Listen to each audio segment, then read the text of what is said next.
Assalamualaikum warahmatullahi wabarakatuh. Perkenalkan, nama saya Ainun Nur Isliani Asis dengan NIM 210404502004 dari BKA. Nah, saya di sini akan menjelaskan materi terkait cara mengatasi kesulitan belajar. Silahkan simak videonya. Nah, langsung saja kita melangkah ke materi pertama, yaitu pengertian kesulitan belajar. Nah, kesulitan belajar atau learning disability adalah kondisi yang dialami seorang siswa yang ditandai dengan adanya hambatan-hambatan tertentu dan menerima dan menyerap pembelajaran yang disebabkan oleh banyak faktor. Bukan hanya masalah instruksional atau pedagogis saja, tetapi juga bisa merujuk kepada masalah psikologis sehingga siswa mengalami kesulitan dalam melakukan aktivitas seperti mendengarkan, membaca, berbicara, menulis, menalar, atau menghitung.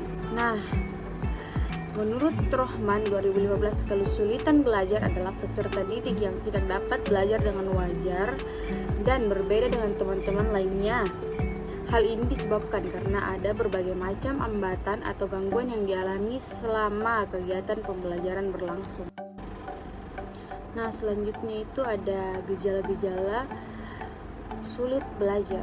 Nah, di sini terdapat 10 gejalanya. Yang pertama itu ada hiperaktif, yang kedua ada gangguan persepsi motorik, yang ketiga ada emosi yang labil, yang keempat ada kurangnya koordinasi, yang kelima itu gangguan perhatian, yang keenam impulsif, yang ketujuh gangguan memori dan berpikir, yang kedelapan itu kesulitan pada akademik khusus.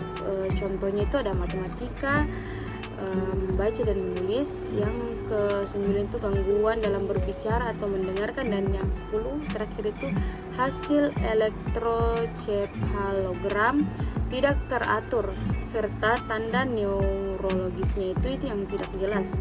Nah, di sini juga Halan menjelaskan bahwa tidak semua gejala selalu ditemukan pada anak yang mengalami kesulitan belajar.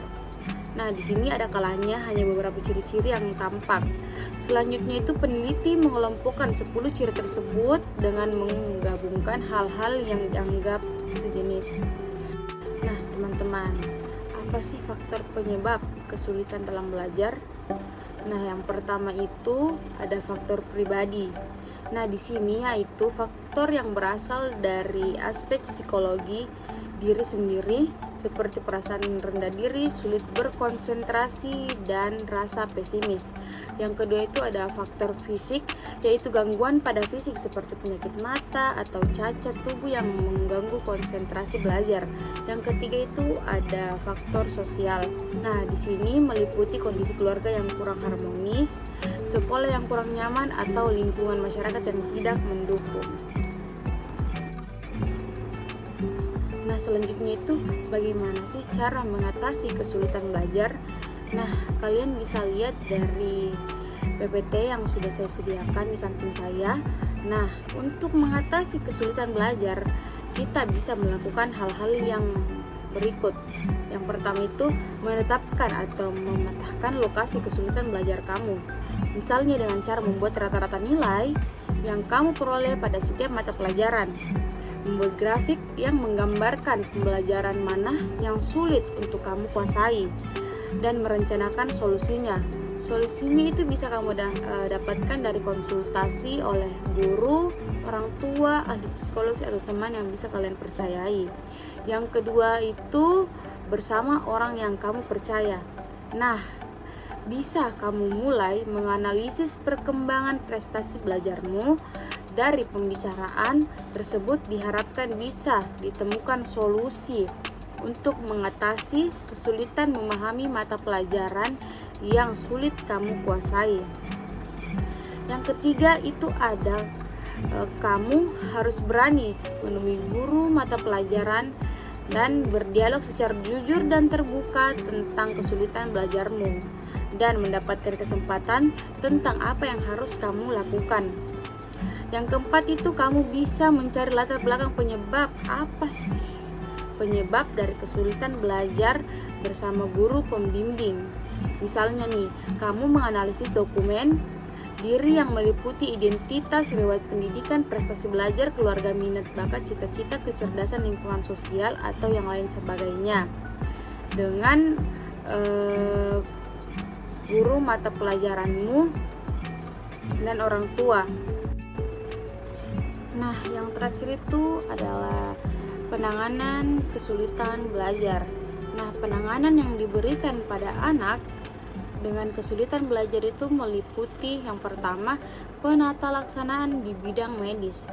Ada terapi obat, terapi perilaku, psikoterapi sportif, dan pendekatan psikososial lainnya.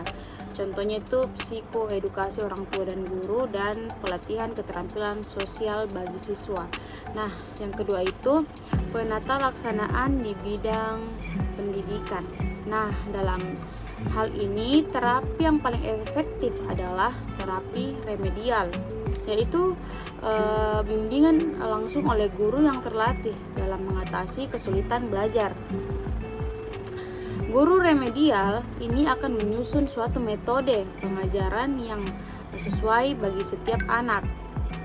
Mereka juga melatih anak untuk dapat belajar baik dengan teknik-teknik pembelajaran tertentu atau sesuai dengan jenis kesulitan belajar yang dihadapi oleh anak, yang sangat bermanfaat bagi kesulitan belajar.